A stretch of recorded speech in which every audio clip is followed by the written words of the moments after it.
साथियों आज इस क्लास में पिछले 3 वर्षों के हम प्रीवियस ईयर क्वेश्चंस देखेंगे, यानी कि वो क्वेश्चंस देखेंगे जो पिछले 3 वर्षों में आपसे पूछे जा चुके हैं अलग अलग परीक्षाओं में। और आप सभी को मालूम होना चाहिए कि आपकी परीक्षा के लिए वो क्वेश्चंस बहुत ही इंपॉर्टेंट होते हैं जो पिछले किसी ना किसी एग्जाम में पूछे जा चुके हैं। तो इन 50 क्वेश्चंस को तैयार करेंगे और मैं कह सकता हूं कि साथियों इस क्लास से आपको 4 से 5 प्रश्न आपकी परीक्षा में देखने को अवश्य मिलेंगे। तो प्रश्न जैसा भी आए, मॉडरेट आए, टफ आए, सिंपल आए, आपको उस क्वेश्चंस को तैयार करना है।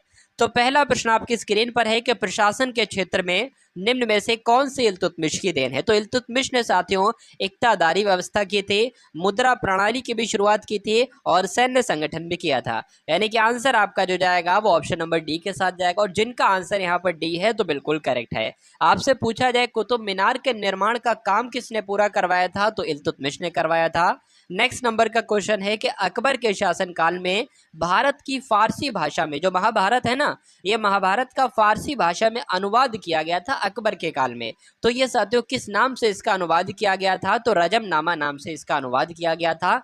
रजमनामा का मतलब क्या होता है, तो युद्ध की पुस्तक इसको कहा जा सकता है। उसके बाद देखिए नेक्स्ट नंबर का क्वेश्चन है कि ऋग्वेदिक के प्रसिद्ध गायत्री मंत्र का संबंध किस देवता से है। तो किस देवता से है ये आपको ध्यान रखना है, सावित्री से है, इसलिए आंसर आपका ऑप्शन नंबर बी के साथ जाएगा। उसके बाद देखिए बौद्ध गुफाओं में हाथी प्रतीक है, बताइए। देखिए जो बौद्ध गुफाओं की अगर बात करें तो जो हाथी होता है ना, हाथी साथियों, ये इसकी अगर बात करें तो ये बुद्ध के जन्म का प्रतीक है, आपको ध्यान रखना है, गौतम बुद्ध के जन्म का प्रतीक है। अगर परीक्षा में आपसे पूछा जाए तो आंसर आपको जो बताना है वो ऑप्शन नंबर डी बताना है। बौद्ध धर्म के संस्थापक की अगर बात करें तो गौतम बुद्ध थे। उसके बाद देखिए पानीपत की तीसरी लड़ाई 1761 में मराठों की सेना का औपचारिक संचालन किसने किया था, बताइए बताइए। चलिए, तो पानीपत की तीसरी लड़ाई में मराठों की सेना का जो संचालन किया था साथियों वो विश्वास राव ने किया था। किसने किया था, विश्वास राव ने किया था, ये आपको ध्यान रखना है। और अगर बात करें साथियों मराठा का नेतृत्व किसने किया था, मराठों का, तो सदाशिव राव ने मराठों का नेतृत्व किया था पानीपत के तीसरे युद्ध में। तो ये दोनों इंपॉर्टेंट बात आपको साथियों ध्यान रखना है। अगर बात करें साथियों आपसे पूछा जाए कि किसके काल में पानीपत की तीसरी लड़ाई हुई थी, तो बालाजी बाजीराव के समय में पानीपत की तीसरी लड़ाई हुई थी, आपको ध्यान रखना है। पानीपत की पहली 1526 में हुई थी पहली लड़ाई, और साथियों दूसरी लड़ाई 1556 में हुई थी। अगले नंबर का प्रश्न, निम्नलिखित घटनाओं को कालक्रम के अनुसार आपको लिखना है और बताना है कि सही कोड क्या होगा। देखिए सबसे पहले इसमें से क्या हुआ, कौन सी घटना घटित हुई, तो मार्ले मिंटो सुधार की बात करते हैं तो 1909 में ये साथियों हुआ मार्ले मिंटो सुधार, तो ये तो सबसे पहले आ जाएगा। अगर बात करें उसके बाद क्या हुआ, तो उसके बाद साथियों क्या हुआ, ये जो मॉन्टेगू चेम्सफोर्ड सुधार लिखा हुआ है ना, ये उसके बाद हुआ। ये कब हुआ साथियों, ये 1919 में हुआ, यानी कि सबसे पहले पहला आ जाएगा, फिर चौथा आ जाएगा साथियों। उसके बाद क्या हुआ, तो क्रिप्स मिशन की अगर बात करें तो क्रिप्स मिशन तो साथियों 1942 में आया, ठीक है, और कैबिनेट मिशन 1946 में आया, यानी कि पहले 2 आ जाएगा फिर 3 आ जाएगा। तो 14 23 कहाँ पर लिखा हुआ है, क्या 14 23 बिल्कुल लिखा है ऑप्शन नंबर सी में, तो यही आपका राइट आंसर है।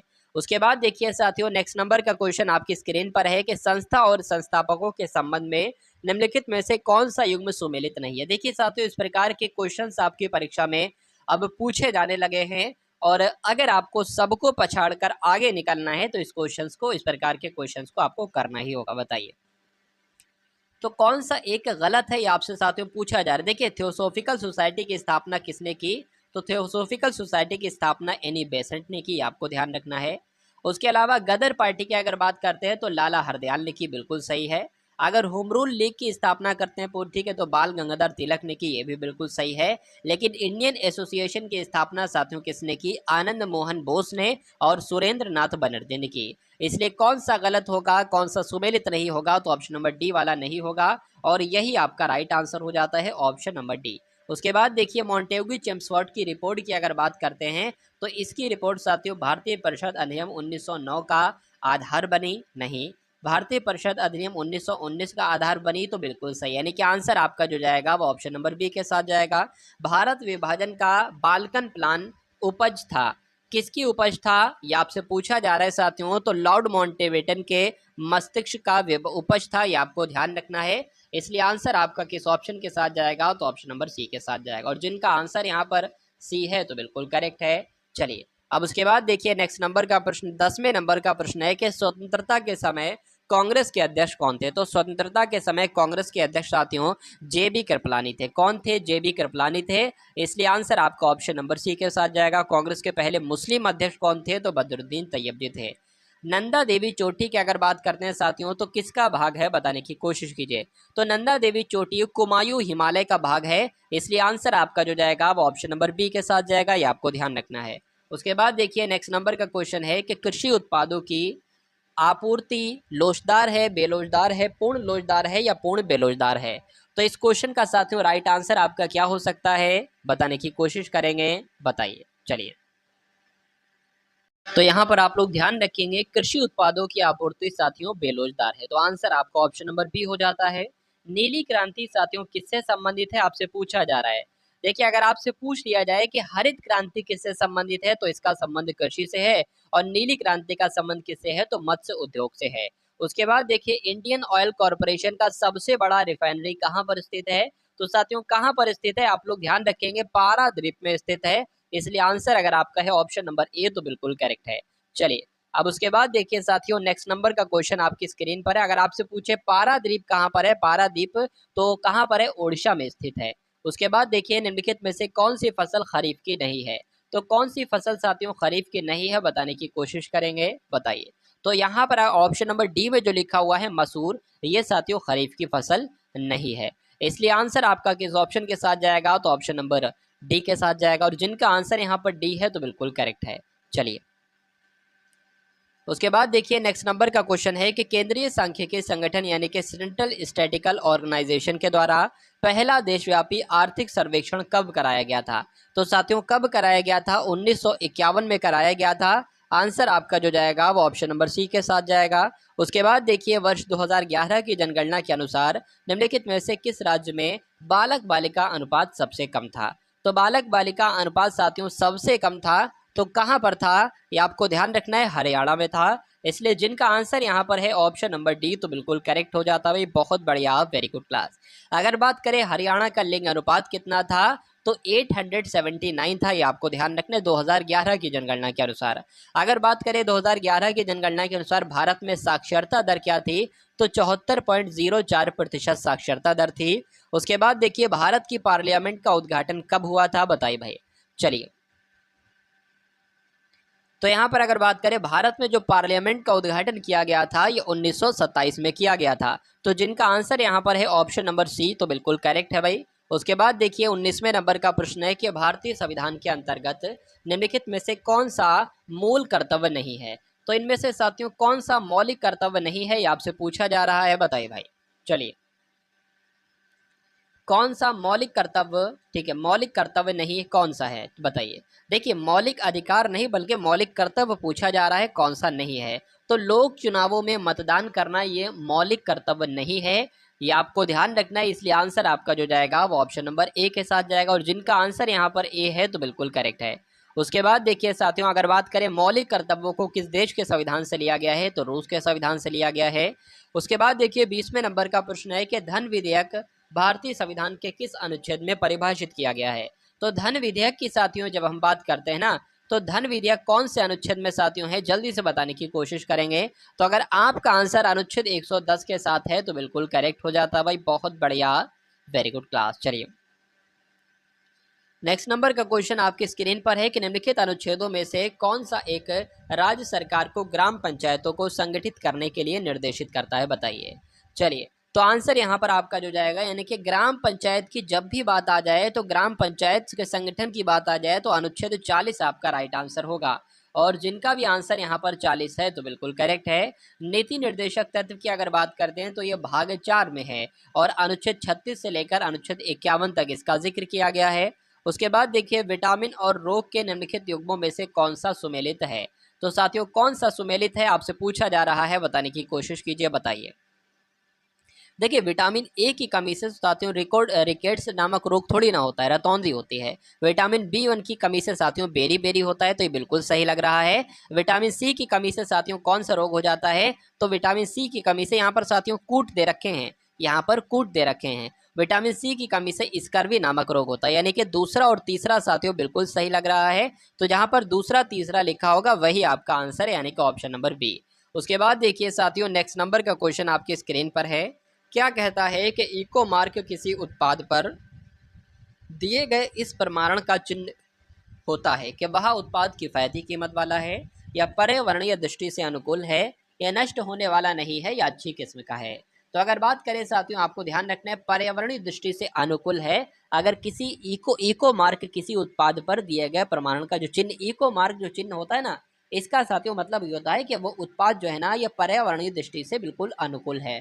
तो जिनका आंसर यहाँ पर है ऑप्शन नंबर बी, तो बिल्कुल करेक्ट है। उसके बाद देखिए, बताइए इस क्वेश्चन का राइट आंसर।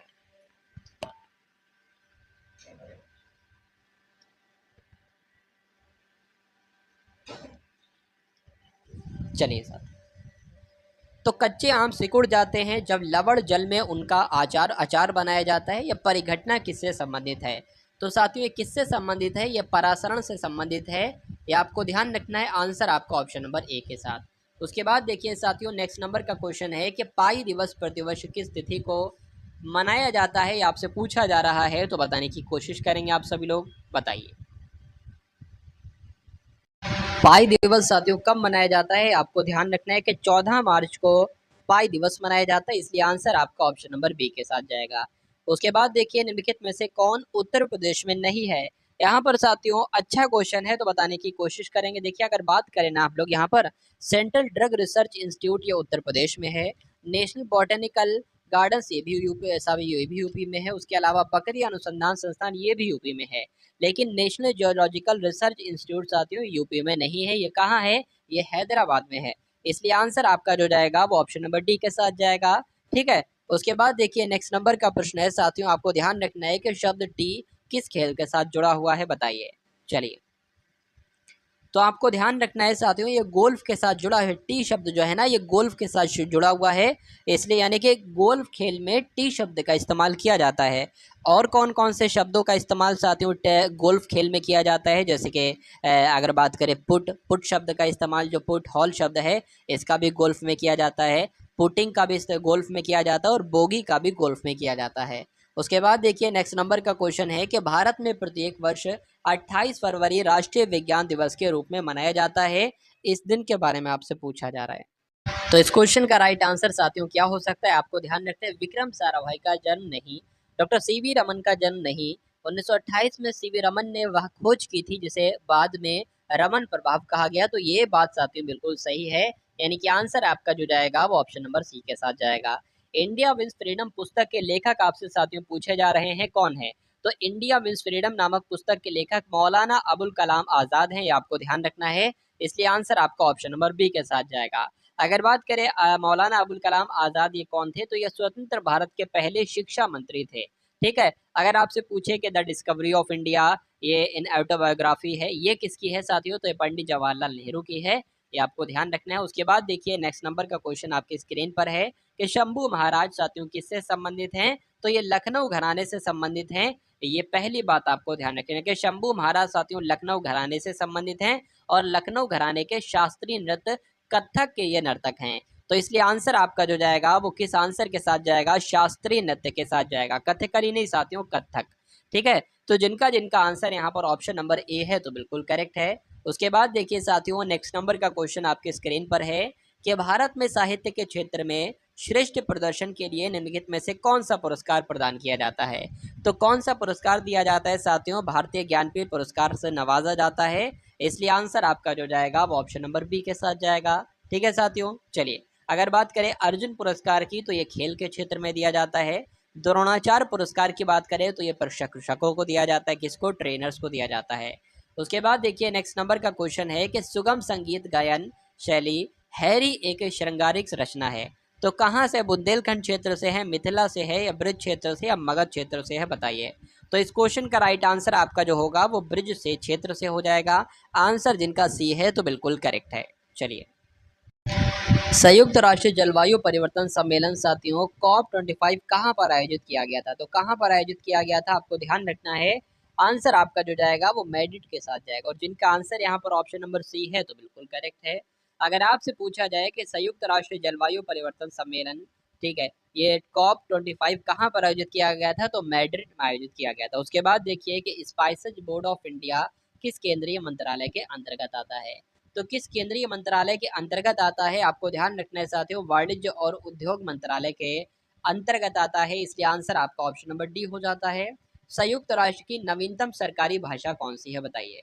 संयुक्त राष्ट्र की नवीनतम सरकारी भाषा के बारे में आपसे साथियों पूछा जा रहा है, तो आंसर आपका जो जाएगा ना साथियों, वो अरबी के साथ जाएगा, आपको ध्यान रखना है अरबी है, ठीक है। चलिए उसके बाद देखेंगे नेक्स्ट नंबर का क्वेश्चन आपकी स्क्रीन पर है। क्या आपसे साथियों पूछा जा रहा है कि बुद्ध की समकालीन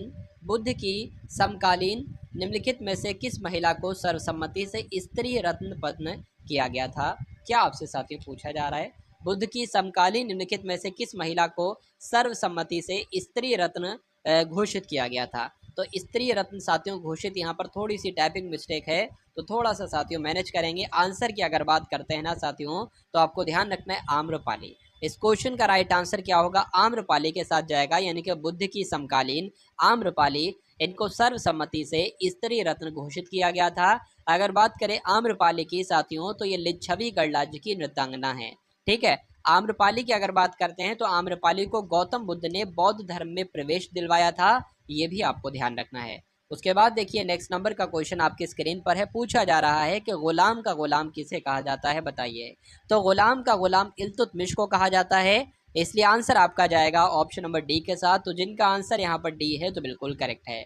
चलिए उसके बाद देखिए नेक्स्ट नंबर का क्वेश्चन है कि कृष्णदेव राय ने किस नगर की स्थापना की। तो कृष्णदेव राय ने साथियों नागलपुर की स्थापना की थी, आंसर आपका ऑप्शन नंबर बी के साथ। और तुलुप वंश का सबसे महान शासक साथियों यही था। तो अगर बात करते हैं साथियों यहाँ पर आंध्र भोज किसे कहा जाता है, तो कृष्णदेव राय को कहा जाता है। नेक्स्ट नंबर का क्वेश्चन है कि किस संधि के बाद सॉल्सेट तथा भरूच का राजस्व वसूलने का अधिकार अंग्रेजों को प्राप्त हुआ था। तो क्या होगा, पुरंदर की संधि इस प्रश्न का बिल्कुल सही उत्तर हो जाएगा, यानी कि पुरंदर की संधि के बाद सॉल्सेट तथा भरूच का राजस्व वसूलने का अधिकार अंग्रेजों को प्राप्त हुआ था। उसके बाद देखिए जयसिंह द्वितीय को सवाई की उपाधि किसने दी थी, बताइए। तो आपको ध्यान रखना है कि औरंगजेब ने साथियों जयसिंह द्वितीय को सवाई की उपाधि दी थी। तो जिनका आंसर यहाँ पर ऑप्शन नंबर ए है तो बिल्कुल करेक्ट है, बहुत बढ़िया, वेरी गुड क्लास। चलिए अगर बात करें सवाई राजा जयसिंह का जन्म कहाँ पर हुआ था, तो राजस्थान के आमेर में इनका जन्म हुआ था। उसके बाद देखिए निम्नलिखित में से किस गवर्नर जनरल ने सिंध का ब्रिटिश भारत में विलय किया था, बताइए। तो आपको ध्यान रखना है लॉर्ड एलनबरो ने सिंध का ब्रिटिश भारत में विलय किया था, इसलिए आंसर आपका जो जाएगा वो ऑप्शन नंबर सी के साथ जाएगा। उसके बाद देखिए साथियों नेक्स्ट नंबर का क्वेश्चन आपकी स्क्रीन पर है कि सूची 1 को सूची 2 के साथ सुमेलित करना है और सूचियों के नीचे दिए गए कूट के उपयोग से सही उत्तर आपको बताना है, क्या होगा इसका राइट आंसर, बताइए। तो प्रथम कर्नाटक युद्ध की साथियों अगर बात करते हैं ना, तो ये किस संधि के अंत में हुआ था, तो एक्सला शापिल की संधि के अंत में हुआ था, यानी कि पहले का तो हो जाएगा 4, यानी कि 4 आ जाएगा साथियों सबसे पहले। तृतीय कर्नाटक युद्ध जो हुआ था ना, मैं यहाँ पर मैचिंग कर देता हूँ। तृतीय कर्नाटक युद्ध की अगर बात करते हैं तो ये पेरिस की संधि के अंत में हुआ था, तो यानी कि बी का हो जाएगा 1, तो साथियों 1 आ जाएगा। और उसके बाद द्वितीय कर्नाटक युद्ध की अगर बात करते हैं तो पांडिचेरी की संधि के अंत में हुआ था, यानी कि सी का हो जाएगा 3, तो अब आ जाएगा साथियों 3 आ जाएगा, ठीक है भाई। उसके बाद प्रथम मैसूर युद्ध की बात करते हैं तो मद्रास की संधि के अंत में हुआ था, यानी कि साथियों डी का हो जाएगा 2, तो अब आ जाएगा 2। तो 4 1 3 2 कहाँ पर लिखा हुआ है, 4 1 3 2 तो साथियों ऑप्शन नंबर सी में लिखा हुआ है, तो यही तो आपका राइट आंसर है। उसके बाद देखिए मोतीलाल नेहरू और CR दास द्वारा 1923 ईस्वी में गठित पार्टी का नाम क्या था, बताइए। तो साथियों इस पार्टी का नाम क्या था, स्वराज पार्टी था, ये आपको ध्यान रखना है। इसकी स्थापना तो 1923 में हुई थी और किसने की थी, मोतीलाल नेहरू और CR दास के द्वारा स्वराज पार्टी साथियों गठित की गई थी। नेक्स्ट नंबर का प्रश्न आपकी स्क्रीन पर है। पूछा आपसे जा रहा है कि कम्युनल अवार्ड किस समझौते से रद्द हुआ, बताइए। तो कम्युनल अगर अवार्ड की बात करते हैं तो ये पूना पैक्ट 1932 के आधार पर ये रद्द हुआ, ये आपको ध्यान रखना है। पूना पैक्ट का साथियों कब हुआ, यानी कि पूना समझौता कब हुआ, तो 1932 में हुआ। किसके बीच हुआ, तो महात्मा गांधी और भीमराव अंबेडकर के मध्य हुआ। ये 2 पॉइंट आपको ध्यान रखना है। भारतीय राष्ट्रीय कांग्रेस का पहला विभाजन साथियों कब हुआ था, तो भारतीय राष्ट्रीय कांग्रेस का प्रथम विभाजन की जब अगर आपसे पूछे ना, देखिए जो सूरत अधिवेशन जब हुआ था ना, तो सूरत अधिवेशन जो है ये कांग्रेस जो था ये 2 भागों में विभाजित हो गया, गरम दल और नरम दल में। तो कब हुआ था साथियों? सूरत अधिवेशन 1907 में हुआ था, इसलिए आंसर आपका ऑप्शन नंबर ए के साथ।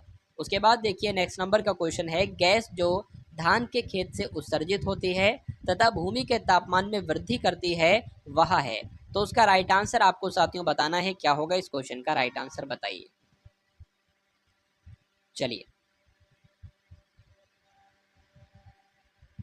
तो अगर आपका आंसर यहाँ पर है ऑप्शन नंबर डी के साथ यानी कि मीथेन, तो बिल्कुल करेक्ट हो जाता भाई, बहुत बढ़िया, वेरी गुड क्लास। उसके बाद देखिए साथियों नेक्स्ट नंबर का क्वेश्चन है, कर्क रेखा नहीं गुजरती है, बताइए।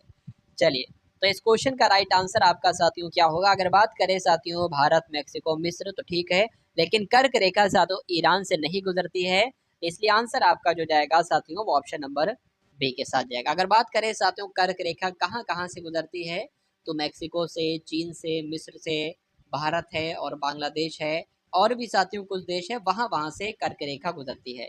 उसके बाद देखिए कि इनमें से कौन सी सही सुमेलित नहीं है। क्या पूछा जा रहा है साथियों आपसे कि कौन सा सही सुमेलित नहीं है, बताने की कोशिश करेंगे, बताइए। चलिए, तो विश्व का सबसे ऊंचा जलप्रपात के बारे में आपसे पूछा जा रहा है। तो विश्व का सबसे ऊंचा जलप्रपात साथियों टुगेला प्रपात है, गोल प्रपात नहीं है, तो ये तो गलत हो जाएगा, यहीं पर हमको मिल गया। अगर बात करें विश्व की सबसे बड़ी ताज़े जल की झील कौन सी है, तो विश्व की सबसे बड़ी ताज़े जल की अगर साथियों बात करते हैं तो कौन सी है, बताने की कोशिश कीजिए। तो सुपिरियर झील है, बिल्कुल सही। विश्व की सबसे ऊंची नौकागम्य झील साथियों कौन सी है, बताने की कोशिश कीजिए। तो ये क्वेश्चंस के रूप में साथियों आपको यहाँ पर ध्यान रखने हैं। तो सुपिरियर झील है, बिल्कुल सही। विश्व की दूसरी सबसे गहरी झील कौन सी है, तो टांगानिका झील है। यानी कि जो गलत कुल मिला के हमें लग रहा है वो ऑप्शन नंबर ए वाला लग रहा है, और यही आपके इस क्वेश्चन का बिल्कुल करेक्ट आंसर है। उसके बाद देखिए साथियों नेक्स्ट नंबर का प्रश्न आपके स्क्रीन पर है। क्या आपसे पूछा जा रहा है? आपसे पूछा जा रहा है कि किस देश का समुद्र तट सर्वाधिक लंबा है, बताइए। तो कनाडा का समुद्र तट जो है ना साथियों ये सर्वाधिक लंबा है, इसलिए आंसर आपका जो जाएगा वो ऑप्शन नंबर बी के साथ जाएगा। ठीक है साथियों, उसके बाद ऑस्ट्रेलिया का है, ये भी आप लोग ध्यान रखेंगे। लास्ट क्वेश्चन आप लोग देखिए और बता दीजिए इस क्वेश्चन का राइट आंसर आपका क्या होगा कि निम्नलिखित में से कौन M2 में नहीं आता है, क्या होगा इस क्वेश्चन का बिल्कुल करेक्ट आंसर, बताने की कोशिश कीजिए, बताइए भाई। चलिए साथियों, मैं आपसे रिक्वेस्ट करता हूं कि अगर आप लोग इस चैनल पर नए हैं तो चैनल को एक बार सब्सक्राइब करेंगे। चैनल को साथियों सब्सक्राइब करने के बाद इस वीडियो को लाइक करेंगे, और साथियों अगर आपने इस वीडियो को शेयर ना किया हो तो इस वीडियो को एक बार शेयर भी अवश्य कर देंगे। ठीक है साथियों, चलिए। तो साथियों निम्नलिखित में से कौन M3 में नहीं आता है, ये आपसे पूछा जा रहा है। तो बैंकों के बचत खाते में जमा नहीं आती है, डाकखानों के बचत खाते में जमा नहीं आती है, या बैंकों में सावधि जमा नहीं आती है, बैंकों में चालू खाते में जमा नहीं आती है।